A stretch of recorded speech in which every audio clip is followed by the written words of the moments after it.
opportunity that you have in front of you this week with Duke and Florida State? Yeah, I think it's a great opportunity for us because we're playing against two teams who are ahead of us in the standings, and it's a great opportunity for us. As you get into February, sometimes you're going to play guys who are below you or equal to you.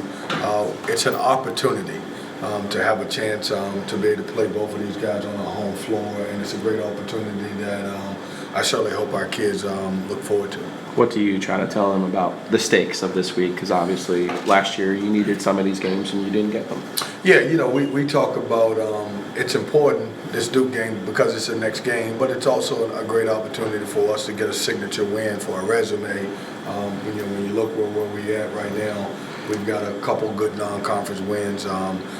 We've got a very good win against UVA on the road, but the two games this week can certainly help our resume. And so we talk about that. We talk about staying in the moment. I don't get into the next couple games. All we talked about is our next opponent, obviously, is Duke. Has chances to increase your stock decrease? Do you find it easier or harder to make sure that the team stays focused on one game at a time versus looking at the bigger picture? Yeah, we're going to lock into one game, and that's all we can do. We've been able to do this so far with this group and just concentrate on the same, go through the same path that we've been in the last couple of years. When you look at us 2 years ago at this stage, we were 8-6 and found a way to win 11 games, and then last year I think we were right at 7-7.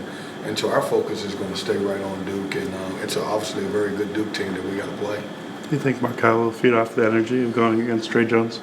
I hope so. I know I would if I'm a player. Getting the opportunity. Trey Jones is a really good point guard. He's one of the better point guards in the country and certainly in our league. And he makes them go. He's a very good player, and so I hope our guys will step up for the challenge. Coach, do you feel like this team is playing with the sense of urgency that you want them to be playing at this point of the season? Yeah, you know what? I'm happy with my team. If you would have told me going into the season at this stage we would win 2 out of the 3 road games during the stretch, I'd have been happy. And we were a couple possessions from winning all 3 of our road games. So I think our guys are playing, pretty good basketball at this time. You never try to get too high or too low, or you never take one loss too serious or a win too serious. And so we dropped the Boston College game. We don't have time to worry about that game. We've got to focus in on obviously Duke, who is at this current time leading our conference. You've had some success against these guys at home. What has been the key to that? Well, we've only played them. We played them twice. We played them here and we played them over there, and we played well. We were able to make some shots. That was my first year here, and we were coming off of losing at Clemson and Notre Dame, and it was our first ACC game here, mine. And we just played well. We made some shots. We got out in transition, and we were able to get some easy baskets. And I think the same thing. They're good. When you look at last year's team, they had a really good team, but it was full of superstars, and they still got really good players, guys who are obviously going to be able to play in the NBA in the near future. That being said, this particular team, I think it's a better overall team than the individual guys that they had last year, and that makes it tough because they're starting to play well together. Coach, 2 top 10 teams in a week. What does that say about the strength of this conference? Well, it says more than what the national media thinks. I've said this all along, this is a heck of a conference, and I'm excited to be the coach in the conference, one of the coaches in the conference, but it's tough. But it's a good thing for us because we need a great opportunity to have a chance to be able to advance our season. When you look at a guy like Burton Carey, what is it that you look at when you see him on field? Well, he's tough. Guy can score. He's long, he's athletic, and he's a big-time problem. He blocks shots on the other end. He runs the floor. He's capable. Not that he takes a lot of them. He's capable of stepping outside, making threes. But he is good as anybody I've seen, especially going over that right shoulder. Can score the basketball, and it's going to be a big challenge for us. We've got to help defend him as a team. I don't think that we've got one individual guy on our team that can guard him just individually. Coach, going back to the schedule strength that was just brought up, you brought up the national media and what the pundits, some of them out there saying that the ACC could possibly only get 3 teams going into the dance this year.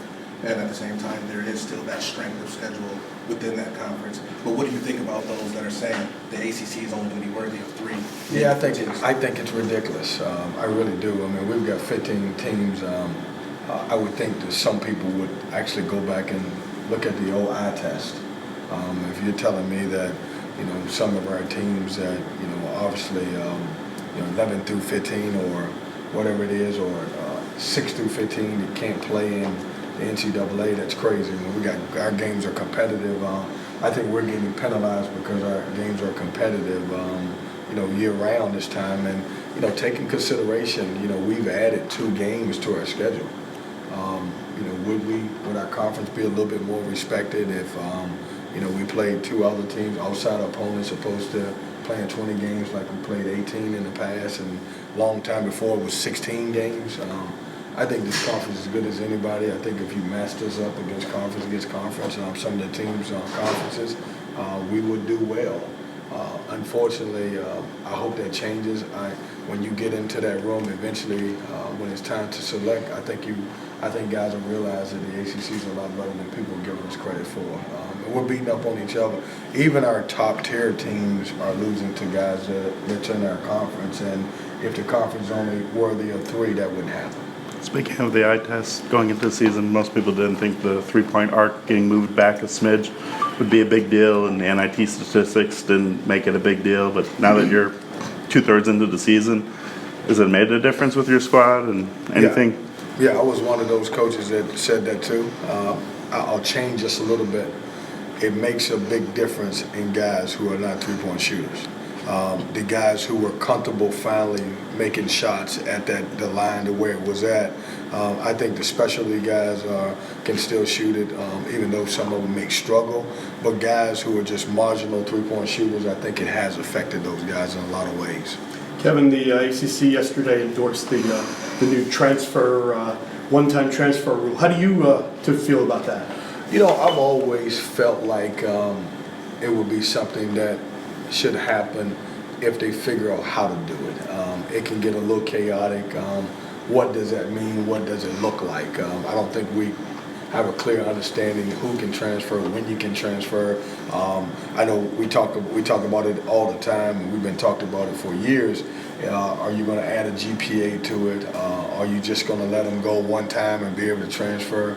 I'm one of those guys, whatever. If everybody's doing the same thing, I'm okay with it. I don't think, if they decide to go that route, then let them go. Don't put a GPA on it. Do the right thing, and if you want to be able to go play and transfer one time. But what happens is when you do the one-time thing, there's always waivers for a different situation, and the one time may turn into 2 or 3 different times. So it's a tough thing, but I'll support whatever our conference does, especially if everybody's doing it across the board. If given your manpower and injury situation this year, could you have used it this year? Well, given our injuries and manpower, I wish there was a rule that you could have them transfer at semester and kind of swap out. But you do have a transfer on your bench, though, that could have played if that was the case, right? Well, we've got a transfer. Who are you talking about? Which one? Thomas Allen? Yeah. Well, no, He had surgery. He had surgery, Oh, so okay. we wouldn't be able to play. Trust me, if he could play, we would play him right now. So, But you always joke about being in Hargrave. I mean, they really are trying to make this a year-to-year sport. yeah. And it's tough. We're one of the only few sports in the country that you play 2 semesters. And so we've got a lot of different things. I just want the uniform. I just want the rules to go across the board. If you're going to let some of the Olympic sports do it, then let us do it. But I don't want 2 different rules because I think it sends 2 different messages to everybody.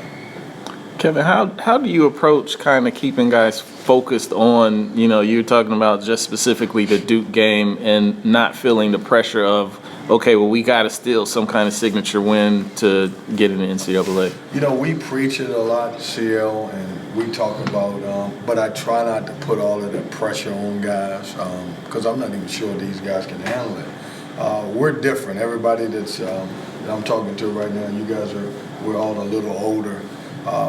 The things that we value and the things that we see, kids today don't necessarily see it. So we lose a game, example, Boston College. It may take me, 24 to 48 hours to get over it. 30 minutes later, kids may be over, they've moved on. And so sometimes I think with our guys, they don't understand how big a game may be. We may preach it to them, but sometimes they don't understand it. And I know that doesn't sound necessarily right, but that's how kids think today. With us, we're talking about Duke. It's our next game, so we're trying to get well because we just lost at Boston College. But also, by the way, if you win this game, it's a great opportunity for you to improve your resume.